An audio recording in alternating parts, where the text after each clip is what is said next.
বন্ধুরা, আজকে কথা বলবো আসন্ন বাংলা ছবি রান্নাবাটি নিয়ে। নাম শুনে বোঝা যাচ্ছে এই সিনেমার কেন্দ্রবিন্দু রয়েছে রান্না, ঘরোয়া জীবন আর মানুষের আবেগ। রান্নাবাটি শুধু খাবারের নয়, এটা সম্পর্ক, স্মৃতি আর বাঙালি দৈনন্দিন জীবনের প্রতিচ্ছবি। এই ছবিতে রান্না হয়ে উঠবে এক ভাষা যার মাধ্যমে ভালোবাসা, কষ্ট ও টান পড়েন আর পারিবারিক বন্ধন প্রকাশ পাবে।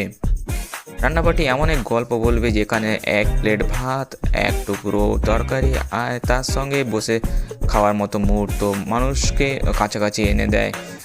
আজকের ব্যস্ত জীবনে যেখানে সবাই সময়ের অভাবে দৌড়াচ্ছে, এই ছবি আমাদের মনে করিয়ে দেবে ঘরের রান্না আর একসাথে থাকার গুরুত্ব। সিনেমাটির টোন হবে বাস্তবধর্মী, আবেগপ্রবণ এবং সময় দর্শকদের উদ্যোগী যারা স্লাইস অফ লাইফ আর কালচারাল বেসড বেঙ্গলি সিনেমা ভালোবাসেন তাদের জন্য রান্নাবাটি একটি দেখার মতো ছবি হতে চলেছে। আপনি কি রান্নাবাটি সিনেমার জন্য অপেক্ষা করেছিলেন? কমেন্ট করে আমাদের মতামত জানান। আর এরকমই আপকামিং বেঙ্গলি মুভি আপডেট পেতে ফলো করুন সিনেমা আড্ডা বাংলা চ্যানেল থেকে। দেখা হচ্ছে পরের ভিডিওতে।